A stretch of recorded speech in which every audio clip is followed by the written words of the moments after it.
Namaste everyone and welcome to the class of Corporate Accounting.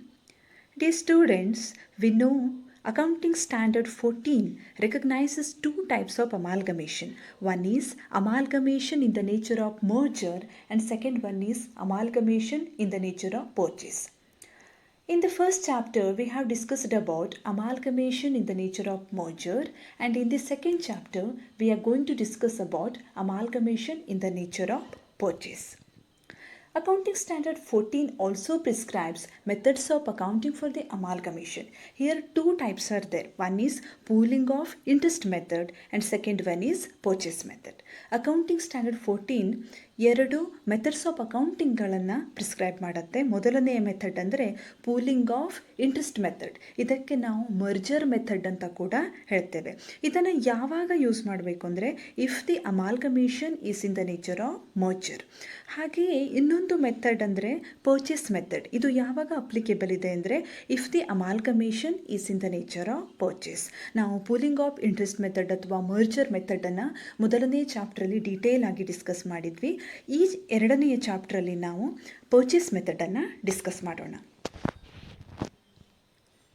Purchase ಮೆಥಡಿನ features ಅಂದರೆ first one recording of assets and liabilities. Under this method the assets and liabilities of the transferor company should be incorporated at their existing carrying values or alternatively at their fair values or revised values. Okay, ನಾವು ಹಿಂದೆ merger ಮೆಥಡಲ್ಲಿ ನೋಡಿದ್ವಿ assets and ಲಯಬಿಲಿಟೀಸ್ಗಳನ್ನು ಅದರ book ವ್ಯಾಲ್ಯೂದಲ್ಲೇ record ಮಾಡಬೇಕಾಗಿತ್ತು. ಆದರೆ ಈ purchase ಮೆಥಡಲ್ಲಿ ಆ ರೀತಿಯಾಗಿಲ್ಲ. ಅಸೆಟ್ಸ್ ಮತ್ತು ಲಯಬಿಲಿಟೀಸ್ಗಳನ್ನು ಅಂದರೆ ಟ್ರಾನ್ಸ್ಫರರ್ ಕಂಪನಿಯ ಅಸೆಟ್ಸ್ ಮತ್ತು ಲಯಬಿಲಿಟೀಸ್ಗಳನ್ನು ಎಕ್ಸಿಸ್ಟಿಂಗ್ ಕ್ಯಾರಿಂಗ್ ವ್ಯಾಲ್ಯೂಸಲ್ಲಿ ಕೂಡ ರೆಕಾರ್ಡ್ ಮಾಡ್ಬೋದು ಅಥವಾ ಅಲ್ಟರ್ನೇಟಿವ್ಲಿ ಅದನ್ನು ಫೇರ್ ವ್ಯಾಲ್ಯೂಸ್ ಅಥವಾ ರಿವೈಸ್ಡ್ ವ್ಯಾಲ್ಯೂದಲ್ಲಿ ಕೂಡ ರೆಕಾರ್ಡ್ ಮಾಡಬಹುದು. ಇಲ್ಲಿ ಯಾವುದೇ ರೀತಿಯ ಕಂಪಲ್ಷನ್ ಇಲ್ಲ. ಮರ್ಜರ್ ಮೆಥಡಲ್ಲಿ ಕಂಪಲ್ಸರಿ ಬುಕ್ ವ್ಯಾಲ್ಯೂನ ತೆಗೆದುಕೊಳ್ಬೇಕಾಗಿತ್ತು, ಬಟ್ ಇಲ್ಲಿ ಆ ರೀತಿಯಾದ ಕಂಪಲ್ಷನ್ ಇಲ್ಲ. They can record either on the book value or on the revised values depending upon the situation. Here second feature is relating to recording of reserves. ಇಲ್ಲಿ ರಿಸರ್ವ್ಗಳಲ್ಲಿ ಮೊದಲನೇ category ಅಂದರೆ statutory reserves. These are the reserves which are required to be maintained as per the legal provisions and there is restriction on its usage. ಇಲ್ಲಿ statutory ರಿಸರ್ವ್ಗಳೆಂದರೆ ಕೆಲವು ರಿಸರ್ವ್ಗಳಿರುತ್ತೆ, ಅವುಗಳನ್ನು ಕಾನೂನಿನ ಪ್ರಕಾರ ಕಂಪಲ್ಸರಿಯಾಗಿ ಮೇಂಟೈನ್ ಮಾಡಬೇಕಾಗಿರುತ್ತೆ ಮತ್ತು ಅವುಗಳ ಯೂಸೇಜ್ ಮೇಲೆ ಕೂಡ ಕೆಲವು ರಿಸ್ಟ್ರಿಕ್ಷನ್ಗಳನ್ನು ಇಂಪೋಸ್ ಮಾಡಿರ್ತಾರೆ. ಇಂತಹ ಕಂಪಲ್ಸರಿ ರಿಸರ್ವ್ಗಳಿಗೆ ನಾವು ಸ್ಟ್ಯಾಚ್ಯುಟರಿ ರಿಸರ್ವ್ಗಳು ಅಂತ ಹೇಳ್ತೇವೆ. ಒಂದು ವೇಳೆ ಟ್ರಾನ್ಸ್ಫರರ್ ಕಂಪನಿಯ ಬ್ಯಾಲೆನ್ಸ್ ಶೀಟಲ್ಲಿ ಸ್ಟ್ಯಾಚ್ಯುಟರಿ ರಿಸರ್ವ್ಗಳಿದ್ದರೆ ಟ್ರಾನ್ಸ್ಫರಿ ಕಂಪನಿಯವರು ಆ ರಿಸರ್ವ್ಗಳನ್ನು ಮೇಂಟೈನ್ ಮಾಡಬೇಕಾಗತ್ತೆ ಮತ್ತು ತಮ್ಮ ಫೈನಾನ್ಷಿಯಲ್ ಸ್ಟೇಟ್ಮೆಂಟಲ್ಲಿ ಅದನ್ನು ಇನ್ಕ್ಲೂಡ್ ಮಾಡಬೇಕಾಗತ್ತೆ. ಈ ಪರ್ಪಸ್ಗಾಗಿ ಒಂದು ಅಕೌಂಟನ್ನು ಕ್ರಿಯೇಟ್ ಮಾಡ್ತಾರೆ, that is amalgamation adjustment account.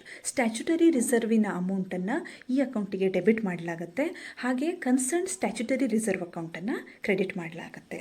ಇಲ್ಲಿ ಜರ್ನಲ್ ಎಂಟ್ರಿ ಅಂದರೆ amalgamation adjustment account debited to statutory reserves account. For example export profit reserve ಇರ್ಬೋದು, ಇನ್ವೆಸ್ಟ್ಮೆಂಟ್ ಅಲೋವೆನ್ಸ್ ರಿಸರ್ವ್ ಇರ್ಬೋದು. ಇಂತಹ ರಿಸರ್ವ್ಗಳನ್ನು ನಾವೇನು ಮಾಡಬೇಕಾಗತ್ತೆ, ಟ್ರಾನ್ಸ್ಫರಿ ಕಂಪನಿಯಲ್ಲಿ ಕೂಡ ರೆಕಾರ್ಡ್ ಮಾಡಬೇಕಾಗತ್ತೆ, ಅದನ್ನು ಮೇಂಟೈನ್ ಮಾಡಬೇಕಾಗತ್ತೆ. ಆ ಕನ್ಸರ್ನ್ ರಿಸರ್ವ್ ಅಕೌಂಟನ್ನು ಕ್ರೆಡಿಟ್ ಮಾಡಬೇಕು, ಸೇಮ್ ಅಮೌಂಟಲ್ಲಿ ಅಮಾಲ್ಗಮೇಷನ್ ಅಡ್ಜಸ್ಟ್ಮೆಂಟ್ ಅಕೌಂಟನ್ನು ಡೆಬಿಟ್ ಮಾಡಬೇಕು.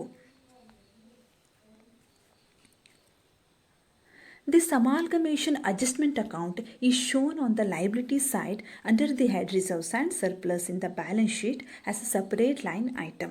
ಈ ಅಮಾಲ್ಗಮೇಷನ್ ಅಡ್ಜಸ್ಟ್ಮೆಂಟ್ ಅಕೌಂಟ್ ಏನಿರುತ್ತೆ ಇದನ್ನು ಎಲ್ಲಿ ಶೋ ಮಾಡಬೇಕು, ಇದನ್ನು ಬ್ಯಾಲೆನ್ಸ್ ಶೀಟಿನ liability side reserves and surplus ಅನ್ನುವ ಹೆಡ್ಡಿಂಗಿನ ಅಂಡರ್ ಶೋ ಮಾಡಬೇಕು.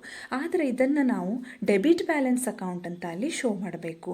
ಇದನ್ನು ಯಾವುದೇ ಸ್ಟ್ಯಾಚ್ಯುಟರಿ ರಿಸರ್ವಿನ ಅಗೇನೆಸ್ಟ್ ಸೆಟ್ ಆಫ್ ಮಾಡೋದಕ್ಕೆ ಬರೋದಿಲ್ಲ. ಸಪರೇಟ್ ಲೈನಲ್ಲಿ ಇದನ್ನು ನಾವು ಮೆನ್ಷನ್ ಮಾಡಬೇಕು. ಇದು ಒಂದು ಡೆಬಿಟ್ ಬ್ಯಾಲೆನ್ಸ್ ಅಕೌಂಟ್, ಸೊ ನಾವು ಇದನ್ನು ಮೈನಸ್ ಫಿಗರ್ ಅಂದರೆ ಬ್ರ್ಯಾಕೆಟಲ್ಲಿ ಶೋ ಮಾಡಬೇಕು. U see the format. ಇಲ್ಲಿ ಸ್ಟ್ಯಾಚ್ಯುಟರಿ ರಿಸರ್ವ್ ಏನನ್ನು ಟೇಕ್ ಓವರ್ ಮಾಡಿದ್ದಾರೆ ಅದನ್ನು ಫಸ್ಟ್ ಶೋ ಮಾಡಬೇಕು. General reserve, retained earnings. ಇಲ್ಲಿ ಅಮಾಲ್ಗಮೇಷನ್ ಅಡ್ಜಸ್ಟ್ಮೆಂಟ್ ರಿಸರ್ವನ್ನು ನೆಗೆಟಿವ್ ಬ್ಯಾಲೆನ್ಸಲ್ಲಿ ನಾವು ಶೋ ಮಾಡಬೇಕು, ಯಾಕೆಂದರೆ ಇದು ಡೆಬಿಟ್ ಬ್ಯಾಲೆನ್ಸ್ ಅಕೌಂಟ್ ಇರುತ್ತೆ. ಇದನ್ನು ನಾವು ನೆಗೆಟಿವ್ ಬ್ಯಾಲೆನ್ಸಲ್ಲೇ ಶೋ ಮಾಡಬೇಕು. This is the format of reserves and surplus in the books of transferee company.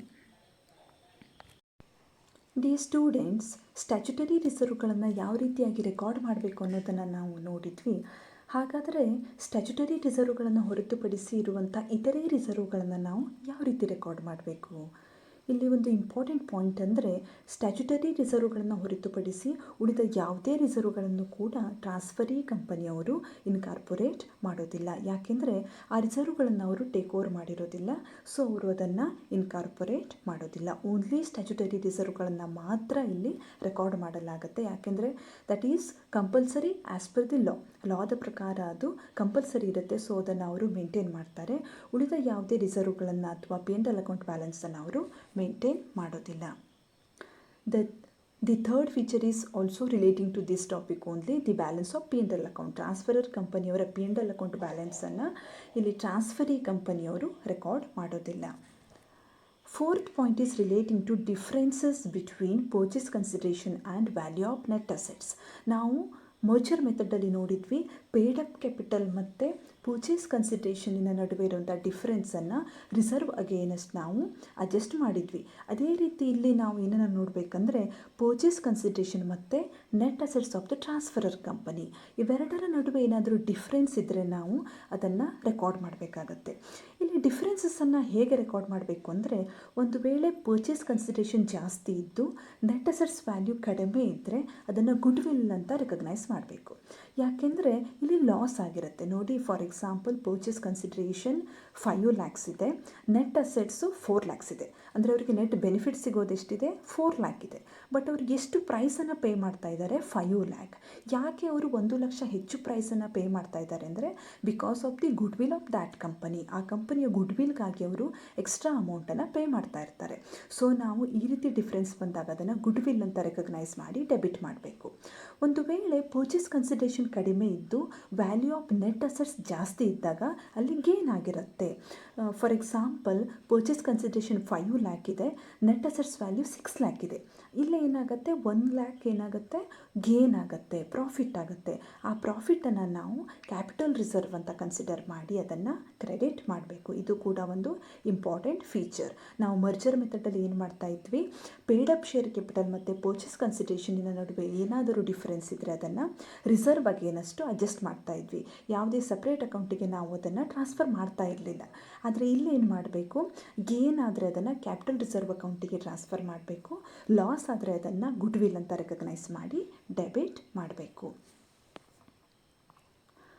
So ಇವತ್ತು ನಾವೇನನ್ನು ನೋಡಿದ್ವಿ, ಪರ್ಚೇಸ್ ಮೆಥಡ್ ಅಂದರೆ ಏನು ಅಂತ ಡಿಸ್ಕಸ್ ಮಾಡಿದ್ವಿ. ಇದರ ಇಂಪಾರ್ಟೆಂಟ್ ಫೀಚರ್ಸನ್ನು ನೋಡಿದ್ವಿ. ಮೊದಲಿಗೆ ಏನು? Recording of assets and liabilities. ಇಲ್ಲಿ ಬುಕ್ ವ್ಯಾಲ್ಯೂದಲ್ಲೇ ರೆಕಾರ್ಡ್ ಮಾಡಬೇಕು ಅನ್ನುವಂಥ ಕಂಡೀಷನ್ ಇಲ್ಲ. They can record either on the book value or on the revised value. ಎರಡನೇದಾಗಿ ರೆಕಾರ್ಡಿಂಗ್ ಆಫ್ ರಿಸರ್ವ್ಸ್. ಇಲ್ಲಿ ಸ್ಟ್ಯಾಚ್ಯುಟರಿ ರಿಸರ್ವನ್ನು ಮಾತ್ರ ಇವರು ರೆಕಾರ್ಡ್ ಮಾಡ್ತಾರೆ. ಆ ರೀತಿ ರೆಕಾರ್ಡನ್ನು ಮಾಡೋದಕ್ಕೆ ಎಂಟ್ರಿ ಏನು ಪಾಸ್ ಮಾಡಬೇಕು? Amalgamation adjustment account debited to statutory reserve account. ಹಾಗೆಯೇ ಟ್ರಾನ್ಸ್ಫರರ್ ಕಂಪನಿಯವರ P&L ಅಕೌಂಟ್ ಬ್ಯಾಲೆನ್ಸನ್ನು ಇಲ್ಲಿ ರೆಕಾರ್ಡ್ ಮಾಡೋದಿಲ್ಲ. ಕೊನೆಯದಾಗಿ ಡಿಫ್ರೆನ್ಸಸ್ ಬಿಟ್ವೀನ್ ಪರ್ಚೇಸ್ ಕನ್ಸಿಡರೇಷನ್ ಮತ್ತು ನೆಟ್ ಅಸೆಟ್ಸನ್ನು ಯಾವ ರೀತಿಯಾಗಿ ಟ್ರೀಟ್ ಮಾಡಬೇಕು. These are my references.